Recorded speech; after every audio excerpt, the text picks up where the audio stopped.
toddoba ciyaal la shaqeeya yeeyadii xanuunsanaysa xaafaduna iska danyar inaad iga iibsataan jeclaan lahaa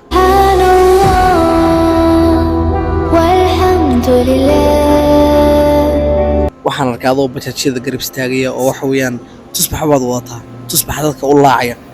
markaa shaqadu tan miyaanu tan weeye tan maraasimaalka raadiya labada hal ma la warwariya iyo waxaan ka helaba toddoba ciyaal la shaqeeya yeeyadii xanuunsanaysa xaafaduna iska danyar inaad iga iibsataan jeclaan lahaa labadan xabo way labadan xabana ka iibsanayna markaa imsa siisaa labadan xabo 200 weeyaan labadan xabo 200 markaa maalinkii imsa shaqeysaa ilaa 300 ilaa 400 intaasna xaafadda manuga ku bibiyeysata lugu shaalan tagi jiray markii hore raasimaalkii igu badgo'ay kolan 10 kun la tagi jiray 15 kun markii igu badgo'ay labadan ma soo qaadqaataan la warwareega iyo intii aan ka helaba raasimaalka dur raadiya asaas markaa awal wax weeyaan 10 kun hadaa soo jaalad tagi jirto wax badan ba soo qaadan jirtay laakiin hadda wax badan ma soo qaadan kartid wixii waa ku baahan aniga ma soo qaadan karadee raasimaalkii igu badgo'ay inaan toogsadana ma jecel intaan toogsan laana xoogayga maashaan ka jecelahay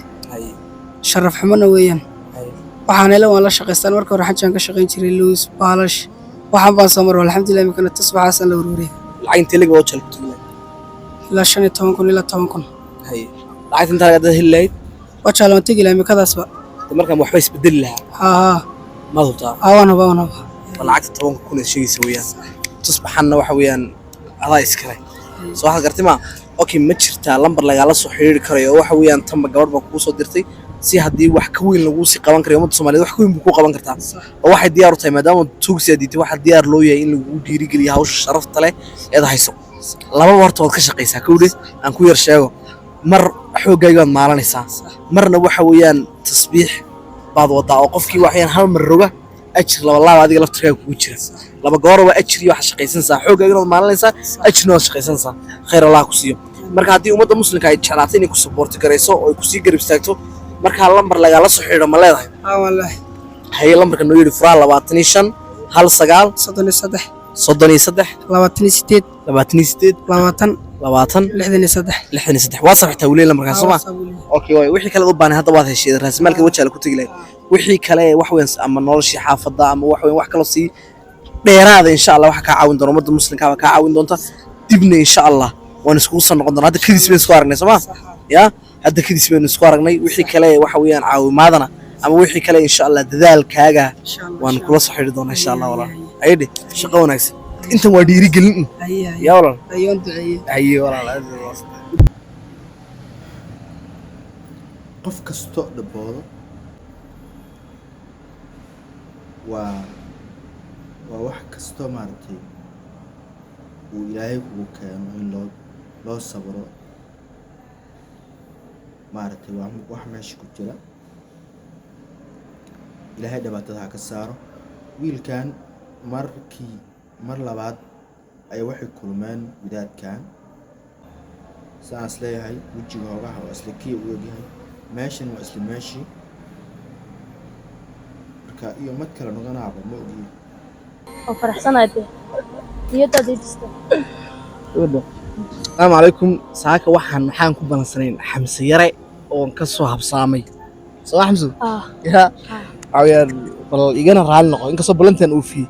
ana waqtigeedii xogaan ka soo yartay dhacay aan ku faraxsanahay maadaama balantii ka soo baxday tii saaka weyn wada joognaa bal maxaad Xamse wad igala hadlaysay waxaan ka leeyahay inaan wax bartan rabay ma taqaana aan hooyada u tagay jigjigadan joogi la mustaqbalkayga gaga dhiman lahaa jigjigadan wax ka baran lahaa xitaa ima fiicnaateen in ka dad xitaa igu dar lahayd hooyada bay baahneed igu tiri soo baba xataa wax xisho oo xagan yar la nooshay Xamse xagan naabtiday hooyo iyo aabba marka hooyo iyo aabba way kala tageen anoo yar bay kala tageen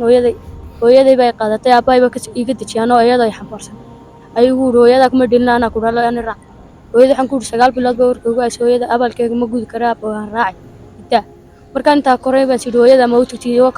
marka kortay maxaad ugu abalkeega ku gudi markii baan sidii insha Allah marka hada waxa soo wada u tagay waxba u sii qaadi hooyo wali misbaqshan hooyada waan sargnaa WhatsApp kan kala hadalnay shadowd wasmaqshan aan sargnaa waxay u tirway kaalan ku baano way ma hooyo way waxay ku leedahay kaale wax barasho wax banaan ku darayay waxa u baantay weydii bay ku tiraa igu garab gaajoon meeshii bay ku tiraa ku igu timaado صح ayaban ku rooyay maxaa marka hadda waxaad Xamse balaani adiga baahneed muxuu ahaa marka waa nool kan hargeysa ku tagi laabisay wala oo hooyadan agteeda ku tagi laabay qaabkee u tagi lahayd marka aniga in ka taasi jigjiga ma naariya markaan ayaan raaci laakiin waxay wajaale ma raacay shirkadda saalum baan isku tuuri lahaan raaci laawnaayar xilliga saacadda baxsan oon iska fadhin laawna inta bes markaa saasaan hargeysa ku tegi lahaa hooyada agteeda ku farxad noolaan lahaa lacagtanna waxa weeyaan adaa iskale lacagtan soo oo faraxsanahay dee niyaddaada idista gabadha ka badan baa isku helnay kowdhe kilo lacag 5 kun nool inay ku noqonaysa waan hubaa mise way yarta waxaan ku beeriyaa wacaadi walaal hadda intaas saan ku faraxsanahay hadda ugu baato 1 riyaal ba kaaga baxay noolka dhamma inta kalena waxaan rabaa inaad hooyo iyo macmacaan yar iyo khudaar iyo wax ku sii qaadaan rabaa wacaadi dhimala aniga ummadda muslimka maxaad ugu dambeyn nagu macaslaaminaysaa xamsu waxa dhacda hargeysa inaan soo arki doonne maxaad nagu macaslaaminaysaa waxaan nagu macaslaaminaa assalaamu calaykum waraxmatullaahi wabarakaatu inaad wax maalinteeda inaan is arkin insha allahu tacaala haddaan hargeysa maad igu soo dhaweynaysaa ku soo dhaweyn si sidaa waxay maanta soo dhaweysay anna si ka daran ku soo dhaweyn doonaa ma la hubaa waa la hubaa waayo qofka koowaad hargeysa jooga baa tahay maanta laga bilaabo yaa inay soo dhaweysana waan rajaynaya markaan ku yimaado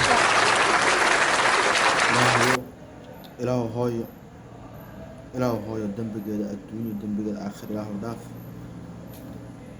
ilaahu muslimiinta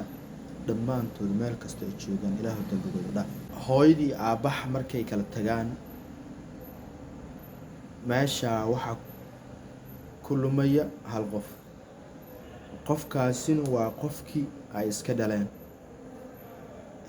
sida hadduu wiilkan uu sheegayo hooyaday aabbahay waa ay kala tageen aabbahay baa ay qaatay markii dambena waxaanu ku iri hooyo 9 bilood baa olosha igu waday hooyo igu abaal badan hooyaan aadaya taasi waxaad ka dareemi kartaa mase qof kasta u dareensan yahay hooyada waxay tahay waa la ogyahay haddana iyadoo saasay tahay hooyada dhibaato badan baa lagu hayaa haddii ragga Soomaaliyeed markii loo soo laabto hooyada Soomaaliyeed dhibaato adag baa lagu hayaa dhibaatadaasoo ah in la kufsado in Soomaaliyaana loo dilo oo ninkii ugu dambeeyay daraad ilaahay cadaabiye oo maartay kismaanyo hooyadiisa ku dilay ninkii hooyadiisa gacantiisa ku dilay hooyadii barbaarisay oo 9 bilood olosha ku waday oo saharada ka dhaqday waxa kasta uu qabatay ninkii dilay nafta dhaafiyay oo kale wiilkan ilaahay dambigiisa dhaafo ilaahay ubadka asaga lamada oo maartay waalid la'aanta maanta haysato ilaahay waalid la'aanta ka saaro ilaahay ha ka dhigo kuwii garabkooda la istaagay oo ayagana garabkooda istaagay marka ilaahay dambigiisa dhaafo assalaamu calaykum waraxmatullaahi